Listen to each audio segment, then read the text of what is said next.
Programme मध्य मुकाबले में खुशामदीद। मैं हूं रबिया एहसन, मेरे साथ मौजूद है रऊफ क्लास्टर। और आज के प्रोग्राम में जिन टॉपिक से हम बात करेंगे उसमें सबसे पहले डोनाल्ड लू बयानात। हुक्मरान अपोजिशन जमातों ने अपने अपने मौकिफ की जीत के दावे कर डाले। लू का खुद पर कत्ल की धमकियों का एतराफ। डोनाल्ड लू ने अपने ऊपर लगने वाले तमाम इल्जामात मुस्तरद कर दिए। लू के बयानात से मौजूदा हुकूमत पर क्या असर होगा, इसके ऊपर बात करेंगे। इसके अलावा बात करेंगे बानी पीटीआई के खानों पर 6 माह में 35 लाख खर्च। जेल के अंदर खान की तस्वीर बनाने वाला कौन था, तहकीकात में पता लगा लिया गया। बानी पीटीआई से 6 माह के दौरान 65 शख्सियात की जेल में मुलाकातें। सपोर्टर्स के कैदे तन्हाई के दावे गलत निकले। इसके अलावा बात करेंगे वजीर आजम शहबाज शरीफ ने सख्त फैसलों का इंदिया दे दिया।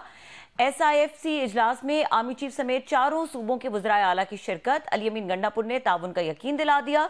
शहबाज शरीफ IMF प्रोग्राम के लिए पुरअज़्म। बिजली चोरों के खिलाफ सख्त कार्रवाई का हुक्म। आने वाले दिनों में किन शोबों पर टैक्स लगने जा रहे हैं, इसको भी अपने प्रोग्राम में शामिल करेंगे। और हमें ज्वाइन किया है वॉशिंगटन से बराह रास्त सीनियर सहाफ़ी अनवर इकबाल साहब ने, उनको वेलकम करेंगे। अस्सलाम वालेकुम अनवर इकबाल साहब। वालेकुम अस्सलाम। अनवर इकबाल साहब, thank you for joining us.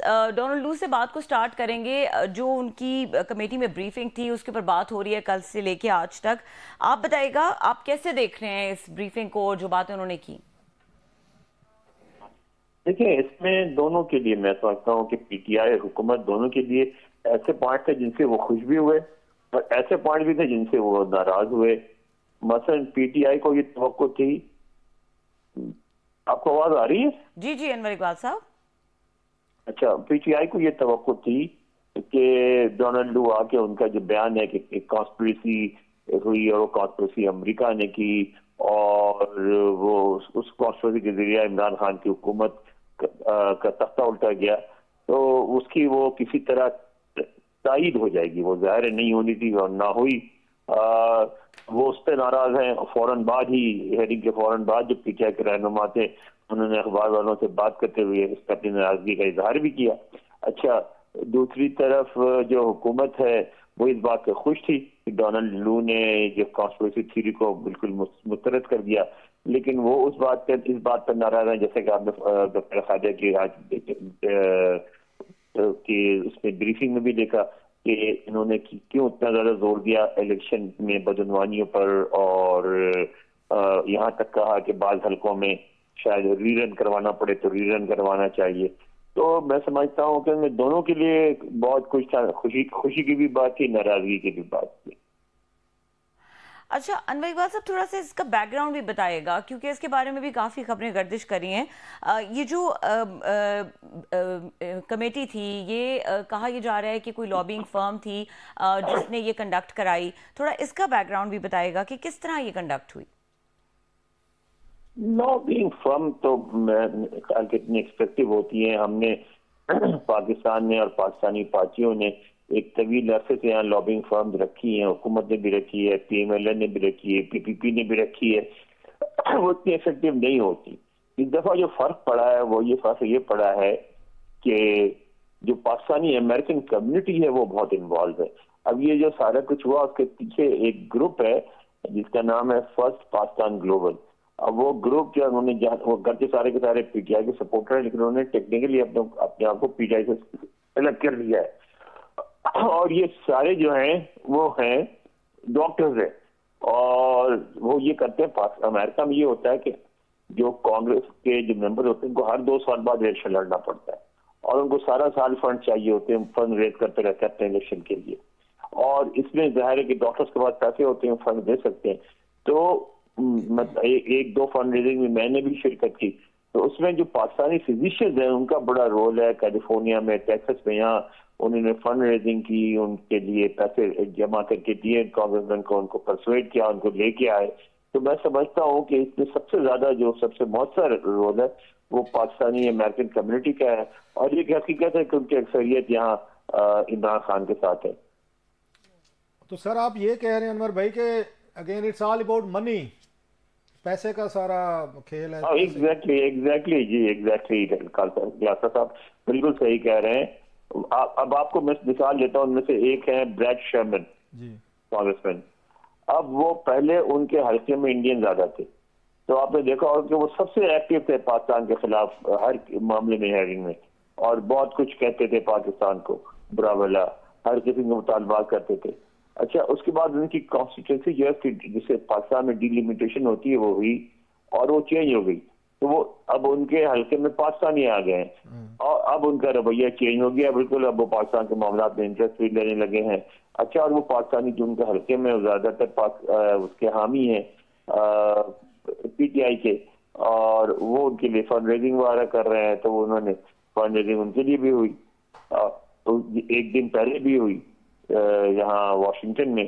तो वो जाहिर है कि ये जो भी आते हैं कांग्रेसमैन वो उसके बगैर तो नहीं आते फंड रेजिंग के। ये तो बड़ा मतलब प्रॉफिटेबल बिजनेस है अनवर भाई जो आप बता रहे हैं कि वहां पर माशाल्लाह एक दो सवाल पूछने के भी इतने ही सवाल थे ना, एक एक दो दो सवाल पूछने, अगर किसी बंदे को $50,000 एक दो $2.5 लाख की फंड रेजिंग हो रही है, it's not a bad business. कि चलें ठीक है जी, आपके कहने पे हम दो सवाल पूछ नहीं, लेते हैं। 2-2.5 लाख तो नहीं होते, 10-15 हजार होते हैं बस इतने भी मामला तय हो जाते, सेट हो जाते हैं। ये तो बड़े इतने बिल्कुल सस्ता हो काम जाता है है, सर, बिल्कुल हो जाता ये तो सस्ता काम है, इससे ज्यादा तो है। पाकिस्तानी कर लेकिन लेते हैं। ये सस्ता इस तरह वो इस तरह है ना कि मतलब इसी हफ्ते में देखिए 10 दिन में कोई 5-6 हेयरिंग थी।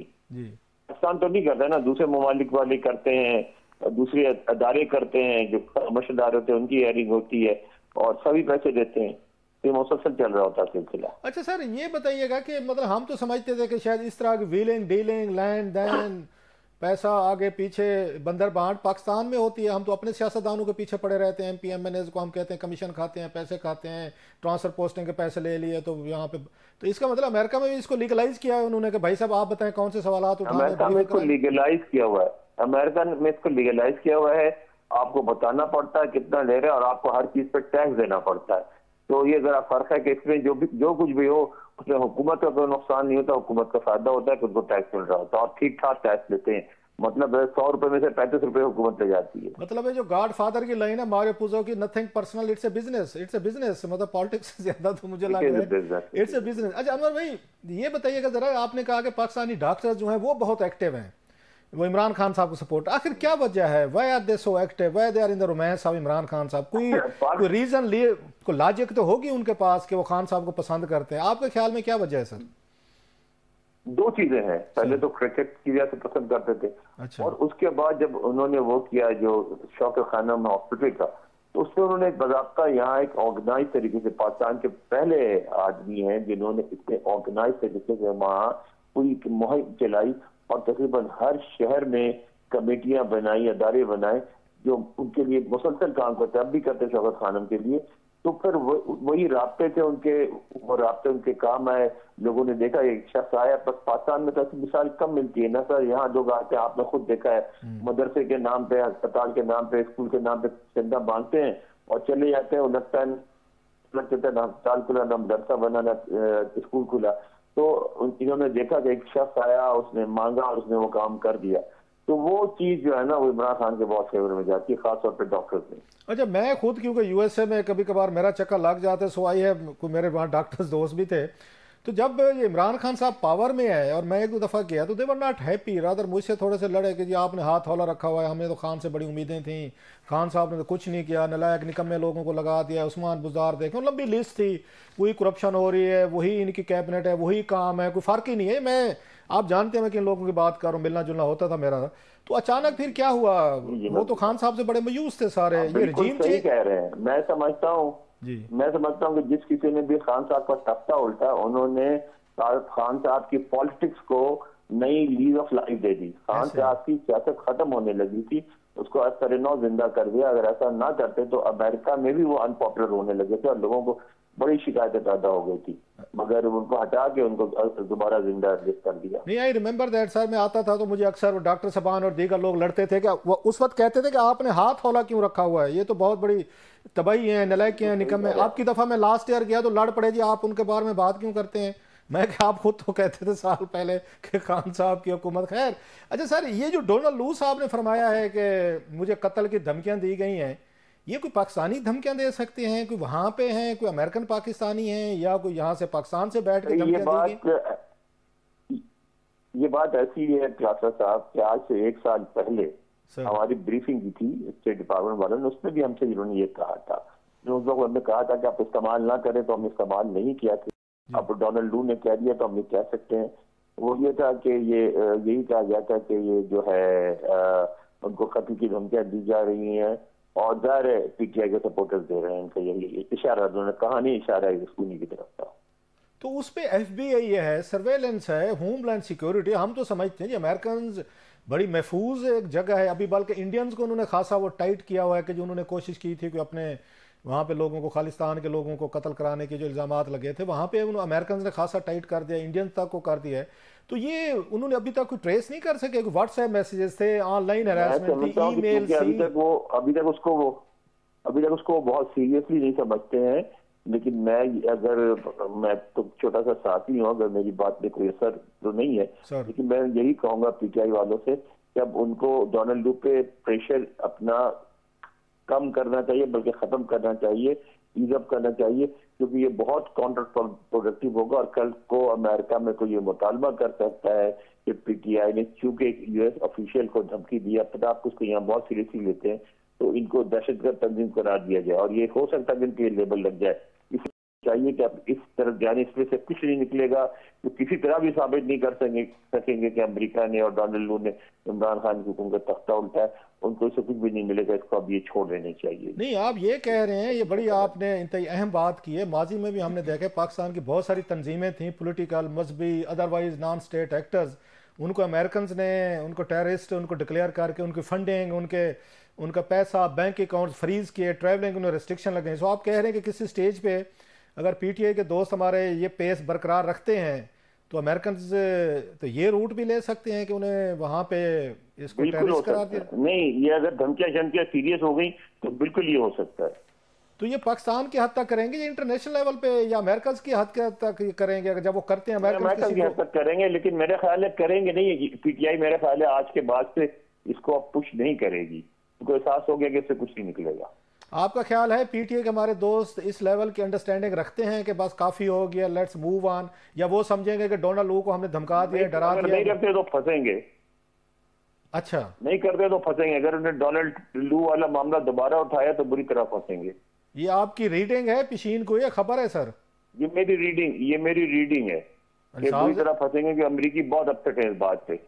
अच्छा, दैट्स वेरी सीरियस जो आप फिर बात कर रहे हैं। अच्छा सर, ये हमने देखा है कि उन्होंने जो इलेक्शन के हवाले से सवालात उठाए बड़े अहम है। डोनाल्ड ट्रंप साहब ने जो कहा है, स्पेशल इलेक्शन कमीशन को जो कहा है जी कि अगर इन्होंने इरेगुलरिटीज़ को, जो मैं आज आपकी डान की स्टोरी भी पढ़ रहा था, बड़ी कंप्रिहेंसिव, बड़ी खूबसूरत लिखी सर आपने मेरा ख्याल है उसमें नया एंगल दिया है जो पहले कल तक सामने नहीं आया था। उन्होंने कहा जनाब कि अगर ये इलेक्शन रिलेटेड हमारे ये एप्रीहेंशंस या जो वहाँ पर शकूक हैं ये अगर दूर ना किए तो हमारे मिलिट्री भी ये तल्लुकात भी ख़राब हो सकते हैं, हमारे पॉलिटिकल भी हो सकते हैं और हमारे सोशल इकोनॉमिक भी हो सकते हैं सर। तो वो तो एक तरह की डायरेक्ट थ्रेट भी है सर। हाँ, ये तो है, क्योंकि ये इशू प्रेशर बन रहा है और परेशान तो है वाशिंगटन में लोग। अच्छा सर, ये हमने देखा है कि वहाँ पे अमेरिका में भी तो इलेक्शन धांधली के बहुत बड़े, उन्होंने डोनाल्ड ट्रंप ने लास्ट इलेक्शन में बड़ा क्लियरली कहा था कि चोरी हुए हैं, फ्रॉड हुए हैं। वो अभी भी कह रहे हैं कि जनाब कि मेरे खिलाफ मुझे रोकने के लिए। उससे नहीं हुए थे जी सर, उससे कोई चोरी नहीं हुई थी। डोनाल्ड ट्रंप साहब हम जब इलेक्ट हुए थे तो मैं उस वक्त पाकिस्तान में था, आया हुआ था। तो मुझे आज टीवी पे किसी ने पूछा कि आप अब आदमी साहब आप क्या कहते हैं? मैंने कहा मैं क्या कह सकता हूँ, मौलाना फजलुर रहमान अमेरिका के सदर बन गए। नहीं, उन्होंने तो कहा था सर, ट्रंप साहब तो अभी भी कह रहे हैं कि इलेक्शन को मुझे रोकने के लिए। सकते हैं ट्रंप साहब, कुछ भी कह सकते हैं, वो अपनी बादशाह है अपनी मर्जी के। तो सर जब ट्रंप साहब वहां पे इलेक्शन फ्रॉड का वो कह सकते हैं कि हमारी एडमिनिस्ट्रेशन ने फ्रॉड कराए हैं, तो फिर अमेरिकन को पाकिस्तानी इलेक्शन के बारे में उनके मॉरल राइट जो है, उनके यहाँ फ्रॉड नहीं हुआ था, इनके कोई भी इसको सीरियसली नहीं लेता इस बात को। तो सर वो फिर पाकिस्तानी इनको सीरियस क्यों लेते हैं इलेक्शन फ्रॉड एलिगेशंस को? अगर अमेरिका में अपने साबिक सदर के एलिगेशंस को अमेरिकन सीरियस नहीं लेते? होते हैं ना, हमारे इरेगुलरिटीज होती हैं बड़े पैमाने पे, इसलिए होता है। तो अमेरिका में भी सिस्टम शुरू हो गया सर, अब दूसरा इलेक्शन है जिसमें अभी से मतलब इस साल में फर्स्ट टाइम सर, तो अमेरिका में भी ये पहले नहीं, वो कह रहे हैं होगा, होता नहीं है यहाँ, नहीं होती यहाँ इलेक्शन फ्रॉड नहीं होते यहाँ। अच्छा, ट्रंप साहब सर मतलब सदर हैं sir, how shouldn't we take him seriously? उसने तो कहा है, कई दफा कहा है। ट्रंप साहब को बिल्कुल सीरियसली ले जनाब, क्यों नहीं ले? तो ज़ाहिर एक सीनियर सियासतदान है, लेकिन उनकी बातों को, इन बातों को कोई भी सीरियसली नहीं लेता। तो sir then why should Pakistan take seriously कि डोनाल्ड लू ने जो कहा है जनाब कि अगर आपने अपने इलेक्शन ना ले। अच्छा सर ये बताइए कि यहाँ जब भी बहस होती है। अच्छा सर एक यहाँ पे एक परसेप्शन है कि अगर ये ट्रंप साहब सदर बन गए तो इमरान खान साहब से बड़ी उनकी दोस्ती थी, तल्लुकात थे, यारी बाशी चल रही थी, गप शप लश पश, तो उसके चांसेस हैं कि ट्रंप साहब जीत कर आते हैं तो खान साहब की भी रिवाइवल के वापसी के चांसेस हैं पाकिस्तान में उनको उम्मीदवार? मेरा नहीं ख्याल इस वक्त उनका फोकस कहीं और होगा, इस तरफ नहीं होगा। अच्छा यहाँ पे नहीं होगा, तो चलें सर जी थैंक यू। पे फोकस होगा जी सर, पाकिस्तान की इतनी अहमियत नहीं है। चलें sir ji thank you very much, जी आपने बड़ा टाइम निकाला। बहुत शुक्रिया। अनवर इकबाल साहब वाशिंगटन से बराह रास्त हमारे साथ मौजूद थे और यहाँ पे वक्त हुआ ब्रेक का। ब्रेक के बाद हम बात करेंगे, एक खबर है उस हवाले से ही बात करेंगे, बानी पीटीआई के हवाले से कि कितने लोगों ने इन 6 माह में उनसे मुलाकातें की और उनके जो खाने पीने उसके ऊपर कितना खर्चा आया इस 6 माह में, और कुछ जो एपेक्स कमेटी है उस हवाले से ही बात करेंगे। इस ब्रेक के बाद हमारे साथ रहिए। Welcome back. और हमारे साथ मौजूद हैं इन्वेस्टिगेटिव जर्नलिस्ट जाहिद गिशकोरी साहब, उनको वेलकम करेंगे। अस्सलाम वालेकुम जाहिद गिशकोरी साहब। जी वालेकुम सलाम। अच्छा जाहिद साहब, आपकी पास बड़ी एक इम्पॉर्टेंट खबर है और बड़े इसके इम्पॉर्टेंट एस्पेक्ट्स हैं जिससे इसको देखा जा सकता है। पहले स्टार्टिंग फ्रॉम दिस कि आपकी खबर ये कहती है कि जो बानी पीटीआई हैं उनके 6 माह का ये जो जेल का क़याम है इसके खानों पर 35 लाख रुपए का खर्चा आया है। और भी कुछ फैक्ट्स हैं जो आपने बताए हैं, बट इसके बारे में ज़रा बताइएगा पहले कि ये कैसे पॉसिबल है और किस किस्म की खुराक है जिस पे ये 35 लाख का खर्चा, बाकी भी इतने सारे कैदी हैं फिर उनकी खुराक पे इसी तरह का खर्चा आता है? जी देखिए, ये तो जेल हुकाम से पूछा जा सकता है, लेकिन एक जो खुराक उनको स्पेशल दी जा रही है, ये मिनिमम एक्सपेंडिचर्स हैं जो मेरे नॉलेज में आए हैं। उनके सिक्योरिटी एक्सपेंसेस या जो मुलाकातें उनकी हुई हैं वो इसका अलहदा से हिसाब किताब है जो कि होम डिपार्टमेंट पंजाब के पास है और जेल हुकाम के पास है। वो इससे कहीं ज्यादा होंगे और हो सकता है वो 2 करोड़ से ज्यादा हों। इस खाने की और इसके अलावा उनकी जो जरूरियात हैं रोजाना की बुनियाद पर, ये उसके खर्च हैं 175 दिनों के जो कि उनको जेल में हो चुके हैं। और वो पाकिस्तान में अडियाला की जो रीसेंट हिस्ट्री है 31 साल की अगर देखा जाए, जो जेल हुकाम के पास डेटा है, सबसे ज्यादा मुलाकातें उनकी हुई हैं 175 दिन में। अच्छा सर, इस पे आते हैं, जरा मुलाकातों पे आते हैं। आपने कहा कि 35 लाख रुपए सिर्फ खान साहब के खाने का खर्चा है, आप ये कह रहे हैं जो 6 महीनों में उन पे खर्च हुआ उनके फूड का? जी जाहिर है, जो उनका एक पूरा अपना केबिन है जो जिसमें सब कुछ एक्सपेंडिचर्स हैं। Okay fine. अच्छा मैं इसको आगे लेके चलते हैं। अब ये टोटल अगर देखें तो मतलब है 6 महीने के पर मंथ 6 लाख रुपया बनता है। अगर इसको फर्दर नीचे लेकर आए तो डेली का, अगर मैं गलत नहीं कह रहा, तकरीबन 20,000 रुपये बनता है रोजाना। 20,000 डेली का, मतलब नाश्ता भी है, फिर आपका लंच भी है, फिर आपके साथ डिनर भी है, tea coffee desserts and company. तो डू यू थिंक कि ये बहुत ज्यादा है 20,000 रुपये रोजाना का? जितनी महंगाई का हिसाब है इस वक्त, ये फॉर्मर प्राइम मिनिस्टर हैं, जेल में हैं, तो आपको लगता है कि 20,000 रुपये पर डे ज्यादा है एक फॉर्मर प्राइम मिनिस्टर अगर जेल में है तो? Do you think so? क्योंकि अदरवाइज अगर आप मैं हम 3 भी खाएं, मतलब ये करें तो हमारे भी तो खास है, मेरा ख्याल है 5-10 हज़ार तो आम आदमी का भी हो जाएगा अगर अच्छा मुनासिब खाना खाए 3 टाइम। नहीं कराता साहब, देखें 7,200 के करीब वहां पर कैदी हैं। अगर आप इस तनासब से देखते हैं, ये बहुत ज्यादा खर्चा है। उसकी वजह यह है कि कैदी तो एक जैसे होते हैं और वहां तो 31% कैदी बीमार हैं, जिसमें 11 जॉर्ज ऑरवेल का मेरा ख्याल गलत नहीं कह रहा था, कॉल है कि they are more than equals as well, मतलब कुछ लोग they are more than equals. तो अच्छा दूसरा ये बताइएगा, आपने इस पे भी कोई काम किया कि पर एवरेज कैदी बाकी कितना खर्चा पड़ता है वहां पे अडियाला में? किसी से पूछा आपने? खान साहब को तो चलो 20,000 रुपये पड़ रहा है रोजाना का बकौल आपके, बाकी कैदियों पे पर डे कितना होता है खर्चा? कोई है इसका कोई आपके पास कोई डाटा? जी, जो आदाद शुमार मैंने जेल हुकाम से हासिल किए हैं, बुनियादी तौर पर एक बजट होता है पूरी इस जेल का, अडियाला जेल का, जिसमें 12 ममालिक के मुख्तलिफ कैदी भी यहाँ पर हैं, 7,000 से ज्यादा हैं। उनकी दवाइयों का खर्चा होता है, कुछ बीमार होते हैं, खाना पीना होता है, तो वो 1100 पर हेड एक दिया जाता है, अमूमन 1100 रुपए। मैं अगेन रिपीट कर रहा हूँ। और आजकल तो माह रमजान है, जो आजकल का अगर आप मेन्यू वहां पर पूछें तो वो सबको बराबर मिलता है, जिसमें 2 खजूर के दाने होते हैं, एक पकोड़ा होता है और पानी होता है। ये सिंपल है, पूरी अडियाला में वहां पर चल रहा है नहीं इस ये, वक्त। नहीं ये अफ्तारी के वक्त दो दो खजूर एक पकोड़ा ये दिया जाता है। जी, पानी भी साथ दिया जाता है, जो ये 1100 रुपए रूह में, अफ़ज़ा मतलब वगैरह का। 1100 बनता है। शहरी में क्या देते हैं सर, उस पे कोई पूछा आपने आम कैदियों को? शहरी आम कैदियों को चने वगैरह देते हैं।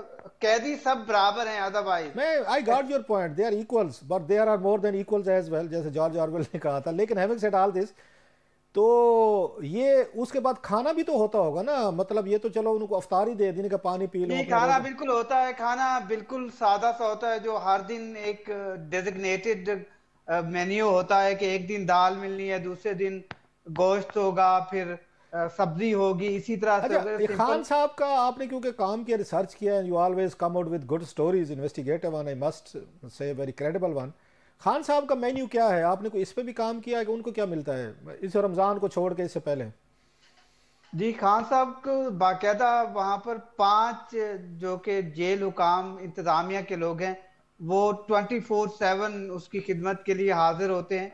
वट एवर ही वांट, जो भी वो चाहते हैं वो उनको मिलता है। जो उनका स्टाइल, लाइफ स्टाइल पहले से था, उससे बेहतर चीजें अवेलेबल हैं वहां पर, नहीं, हर तरह की आप उनके ये लिए। कहना चाह रहे हैं कि खान साहब को बनी गाला और जमान पार्क से बेहतर फूड जो है वो मतलब है वहाँ अडियाला जेल में मिल रही है? आप क्या कह रहे हैं जाहिद किशोरी साहब, जरा बिल्कुल अपने घर बिल्कुल से भी ऐसा है। बेहतर उनको खुराक मिल रही है? मैंने आर यू मैंने श्योर? मैंने बिल्कुल ऐसा ही है। और मैं आपको बताता चलूं कि जहां पर वो रह रहे हैं, इसी जगह पर पाकिस्तान के ना 4 वज़रा आजम रिसेंटली वहां रह चुके हैं, यार जिस इसको तरह तो से। म्यूजियम, इसको तो बहरा को तो म्यूजियम बनाना चाहिए, इस पे टिकट लगाने चाहिए। मेरा ख्याल है कि इसमें 4 वजीर आजम जो हैं कैद रहे हैं, यहाँ पे तो टिकट लगनी चाहिए। It should be a historical building. आपके पास एक बड़ी स्टोरी आ जाएगी, हमारे पास, मेरे पास, आपके पास भी। जो खान साहब को वहां पर मुलाकातें करने वाले लोग हैं, उनमें से कुछ वकला शामिल हैं, सर जो मेरे मुलाकातों पे नॉलेज आते में आया है। हैं, मेरी जान मुलाकातों वो पे जो आते हैं। पहले स्पाई मेरा, गैजेट्स हैं, मैं आपको खबर सर देना चाह रहा हूँ सर वो लेते हैं, बेसिकली खबर कि लेते हैं आपसे। मैं पहले इसी पे ले रहा हूँ, वो 4 वजीर आजम मेरे ख्याल है यूसुफ रजा गिलानी साहब वहां पर रहे हैं, आप ये कहना चाह रहे हैं? ये ये नवाज नवाज शरीफ शरीफ साहब? रहे हैं वहां पर, शहबाज शरीफ वहां पर रहे हैं, ओके, आसिफ अली जरदारी साहब भी थे। ओके। अच्छा, उन्होंने ये बैरक स्पेशल बनवाई हुई है कि जे सिर्फ मुल्क के वजीर आजम जो है यहाँ पर रखे जाएंगे, दैट मतलब barrack is very exclusively for the former prime ministers, आप ये कह रहे हैं? वो सारी फैसिलिटी हैं, बाकायदा डॉक्टर्स हैं, और हर खाना जो है चेक होता है, पूरी पूरी वेल कैलकुलेटेड उनको चीजें दी जाती हैं, क्योंकि ये एहतमाल होता है कि कुछ आगे पीछे चीजें हो गई जिससे उनकी सेहत खराब हो सकती है, या कुछ मिलाया जा सकता है सिक्योरिटी थ्रेट्स की वजह से। तो ये उनका मेन्यू एक। क्या है जाहिद उनका? क्योंकि वो दरमियान में हुकूमत तो आपको पता प्रोपागेंडा करती रहती है, बयान जारी करते रहते हैं। अपोजिशन वाले उस वक्त थे, खान साहब के मुखालफिन है, वो कहते हैं देसी कुकड़ खाए जा रहे हैं, बकरे ज़िबा हो रहे हैं, देसी घी खाया जा रहा है, अंडे मिल रहे हैं, बला बला चीज़ें वो जो आप सुनते होंगे सारे। नवाज शरीफ साहब और ये जरदारी साहब की पार्टी के लोग कहते हैं, कोई ऐसा कोई आपके नॉलेज में आया कि खान साहब वहाँ देसी कुकड़ या देसी खाने और कोई इस तरह के बकरे शकरे जो उनके मुखालफिन इल्ज़ाम लगाते? इज इट ट्रू और जस्ट प्रोपागेंडा है ये? नहीं, बिल्कुल। ये उनको जो जो पहले तो मैंने आपको बताया कि जो वो चाहते हैं सारी देसी ही चीजें हैं। अंडे में चाहे वो दही हो, दूध हो, या चिकन हो, मटन हो, ये सारी चीजें उनको बाकायदा ऑलमोस्ट हर दूसरे दिन डेली बेसिस पर मिलती हैं।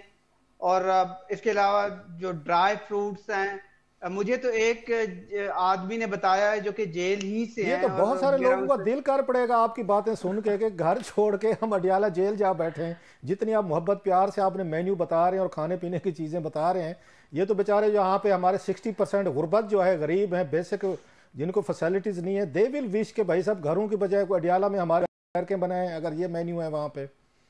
नहीं, एक मुलाकात में गए थे उनके दोस्त, तो उनकी ख्वाहिश थी कि वो तीतर पके हुए उनको देना चाहते थे, लेकिन जेल हुकाम ने शायद कोई रिजर्वेशन शो की जो उनको शायद नहीं मिल सकी। ये गालिबन वो चाहते थे कि किसी को कहा होगा उन्होंने कि वो लेके गए थे, लेकिन जेल हुकाम ने वो मना कर दिया। तो इस तरह की भी चीजें वहां उनको फैसिलिटेट किया जाता है, कोई वो बड़ी बात नहीं है। एक साबिक वजीर आजम है। मेरा तो ख्याल है वो साबिक वजीर आजम है, तमाम चीज़ों के हट के एक इस मुल्क के रिप्रेजेंटेटिव हैं, बड़ी पॉलिटिकल पार्टी के हेड हैं, वो ठीक है। ये कहने को तो बड़ा आसान होता है कि सबके साथ इंसाफ होना चाहिए, जो आम कैदी को मिलता है वही खान साहब को मिलना चाहिए, या तो खान साहब खुद ये डिमांड करते हैं कि मेरे साथ वही ट्रीटमेंट किया जाए जो 7,000 बाकी के साथ हो रहा है। अदरवाइज मेरा ख्याल है being a former prime minister इतनी रिस्पेक्ट, इतना प्रिविलेज थोड़ा सा मिलना चाहिए हर प्राइम मिनिस्टर को। हैविंग सेड ऑल दिस, अगरचे बहुत सारे लोगों को बात पसंद नहीं आएगी, लेकिन पाकिस्तान जैसे मुल्कों में मेरा ख्याल यही मतलब इसी तरह ही चलता है कि आपने जेल में डाला हुआ है तो उनको प्रॉपर फूड फैसिलिटीज़ और उनको मिलनी चाहिए। एनीवे, आप कुछ और बता रहे थे, खबर शेयर कर रहे थे हमारे साथ। मैं आपको ये खबर देता चलूं कि कुछ जो मुलाकातें की हैं खान साहब ने, वहां पर लोगों ने, मुख्तलिफ लोगों ने, 65 मुख्तलिफ लोगों ने इन 6 महीने में जो कि मुलाकातें की हैं, उनमें से 3 जो उन्होंने मॉनिटरिंग की है, अब उनको पता चला है, इंक्वायरी एक बाकायदा हुई है कि 3 लोगों के पास ऐसे स्पाई गैजेट थे जो कि पेन की शक्ल में थे। वहां से ना पिक्चर्स और कुछ ऐसी चीजें बनाई गई हैं जो मीडिया डोमेन में शायद आ जाएं आने वाले दिनों में, और ये बड़ा सिक्योरिटी लैप्स भी हो सकता है, इस पे डिबेट भी ट्रिगर हो सकती है। और एक लाहौर के वकील हैं जो 3 दफा खान साहब को मिलने गए हैं, ये एक पिक्चर जिसकी इंक्वायरी मुकम्मल हुई है, जो रिस्पांसिबिलिटी भी फिक्स हुई है, वो उन्होंने बनाई है। और अब ये देखना होगा कि उसको ट्रीटमेंट कैसा दिया जाता है। क्या नाम है उनका? आपके पास नाम है उनका जिन पे आप कह रहे हैं रिस्पांसिबिलिटी फिक्स हुई है कि उन्होंने पिक्चर ली है? Any name? नहीं, मैं पब्लिक डोमेन में उनका नाम नहीं देना चाहता। मैं जब आपका प्रोग्राम खत्म होगा मैं उस वक्त आपको नाम बता दूंगा। बात सुने ज़ाहिद भाई, बात सुने, मतलब जो लोग हमें देख रहे हैं वो कहेंगे आप अपनी यारी दोस्ती निभा लेंगे, ज़ाहिद आपको शो के बाद बताएगा, हमें नहीं बता रहा। If you have a proof, if you have the name, give it to them, मतलब लोगों को सुनने दें। मुझे बताने को तो आप ठीक है बता देंगे, मैं भी तो नहीं बता सकता अगर आप द रिकॉर्ड बता रहे हैं, तो कम से कम मेरा ख्याल है अगर आपके पास नहीं। देखें, और जेल हुकाम को पता है, वो रिपोर्ट जो ऑलमोस्ट कंपाइल हो चुकी है वो सामने आ जाएगी, और रिस्पांसिबिलिटी भी फिक्स हुई है उन पर। और ये नलायकी जो है, ग्रामी वकील हैं, वकील से ज्यादा नलायकी जो है ये तो जेल हुकाम की है। वो उनकी इतनी सिक्योरिटी है, इतनी उनका वो है कि ये तो खुदा ना खास्ता कोई, तो फिर मतलब कोई एनीबॉडी कैन गो एंड वो खान साहब को खुदा ना खास्ता कोई मसला हो सकता है, कोई सिक्योरिटी लैप्स हो सकता है। ये तो इनके खिलाफ कार्रवाई होनी चाहिए, अडयाला जेल के हुकाम के खिलाफ। उस दिन जो लोग आए थे, अगर उनके ये सिक्योरिटी दो जो हुकाम है, लफ्ज जो इस्तेमाल किया गया वो कल्पेबल नेग्लिजेंस का है, जिसके तहत कार्रवाई होगी उनके खिलाफ, क्योंकि इससे कई जो पिक्चर्स हैं या जो भी उन्होंने किया है, ये 2 मुख्तलिफ वाकयात हैं। तो इससे आगे क्या होता है, जिस तरह कई पिक्चर सामने आई थी, आपको पता है हाई प्रोफाइल लोगों की पहले भी आ गई थी। इस पर मुझे काफी, जब मैंने अभी थोड़ी देर पहले स्टोरी दी थी तो मुझे मुख्तलिफ सर्कल से कॉलें भी आई कि जी आपके पास और क्या डिटेल्स हैं, हम भी इसकी इंक्वायरी कर रहे हैं। तो ये हसास मामला है और अहमियत का हामिल भी है, आगे जाकर इसका रुख क्या। अच्छा, सबसे ज्यादा मुलाकातें खान साहब की किससे हुई हैं इन 6 महीनों में? कोई डाटा आप, क्योंकि डाटे के वो कहते हैं devil is in the details and you always go into the details of the. सबसे ज्यादा खान साहब से कौन मिला है सर? कोई इस पे कोई आपने डाटा अपना देखा है? देखिए, वो तो उनकी जो वकला टीम है और उनकी बहनें हैं। सबसे ज्यादा जो मीटिंग्स हैं इमरान खान की, वो अलीमा खान और उनकी दूसरी डॉक्टर उज़मा से मुलाकातें हैं। उसके बाद जो उनके 4 वकील हैं चोटी के, पार्टी के और खुद उनके भी, वो उन्होंने मुलाकातें की हैं। 65 मुख्तलिफ इंडिविजुअल्स हैं जो उनको मिले हैं, और ये मैक्सिमम नंबर है 976 मैराथन मीटिंग्स। आप देखिए तो ये अंदाजा लगाया 976 दफा खान साहब से मुलाकातें की हैं लोगों ने इन 6 माह में। 65 इंडिविजुअल्स गए हैं, 65 मुलाकातें, उनकी जो मीटिंग्स हुई हैं बार बार, यानी कि तकरीबन 36 ऐसे लोग हैं जो बार बार हर हफ्ते वंस इन अ वीक उनसे मुलाकात करते हैं।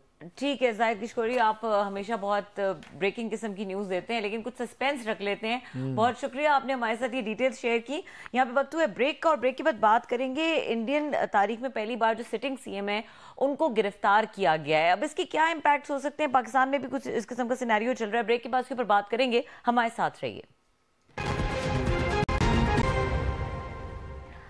Welcome back class. अब बात करेंगे क्विकली ये जो इंडिया में हुआ है, इट इज़ क्वाइट अनप्रेसिडेंटेड। जो वहाँ के सिटिंग सीएम है न्यू दिल्ली के केजरीवाल, उनको गिरफ्तार कर लिया गया है। पहले ही थोड़ा इस पे बात करते हैं क्यों गिरफ्तार किया गया और फिर थोड़ा सा बड़ा इंटरेस्टिंग चीज़ है कि इंडिया में इस तरह की चीज़ें आपको नज़र नहीं आती कि माजी में कोई वो कहते हैं ऐसी प्रेसिडेंट नहीं। अगरचे एक दो लालू याद प्रसाद के हवाले से कहा जाता है उन पर भी केसेस से गिरफ्तारी, लेकिन उन्होंने इस्तीफा दे दिया था, फिर गिरफ्तार हुए थे।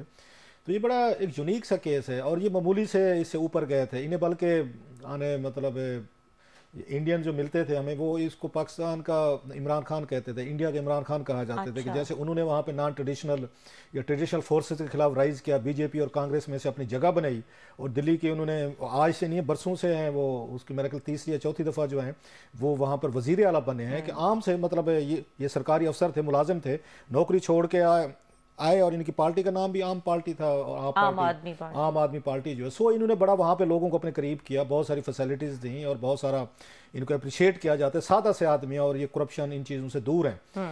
अब ये पता चला है जो उन पे इल्ज़ाम लगे हैं, आज वहाँ पे एनफोर्समेंट डायरेक्टरेट वाले गए कि एक यहाँ पे एक बना रहे थे लिकर पॉलिसी बना रहे थे, शराब की पॉलिसी बन रही थी। उसमें इन पे इल्ज़ाम लग रहा है कि एक साउथ लॉबी है वहाँ पे, तो साउथ लॉबी जो शराब बनाती है उनके कुछ लोग जो हैं इनसे मिले थे, मुलाकातें हुई थी, इनके दफ्तर में भी मुलाकातें हुई थी, इनसे आना जाना भी था। तो उन्होंने कोई डील की थी कि जनाब आप जो पॉलिसी बनाना चाहते हैं उस पॉलिसी के तहत आप उसमें फेवरेबल रखें जो हमें सूट करे, हमारी कंपनी को, और इसके बदले में जो इल्ज़ाम लगे 100 करोड़ इंडियन रुपीज़ हम आपको देंगे। 100 करोड़ इंडियन रुपीज़ पाकिस्तानी तकरीबन जाके मेरा ख्याल 300-400 करोड़ बनता है ये, उनका डॉलर जो है मेरा 80-82 पे, हमारा उस 200 उसको कोई 80 के करीब है। सो अब वो उन्होंने कुछ लोग पकड़े हैं, इन्होंने ये जो है एयरफोर्स में डिवीजन है, उन्होंने जब उनको पकड़ा, उनको कोई अगर उनको टिप ऑफ किया होगा, उन्होंने बताया 2-3 वहाँ पे मुल्जमान ने वादा माफ गवाह बने हैं, जैसे खान साहब के केस में लोग बने हैं।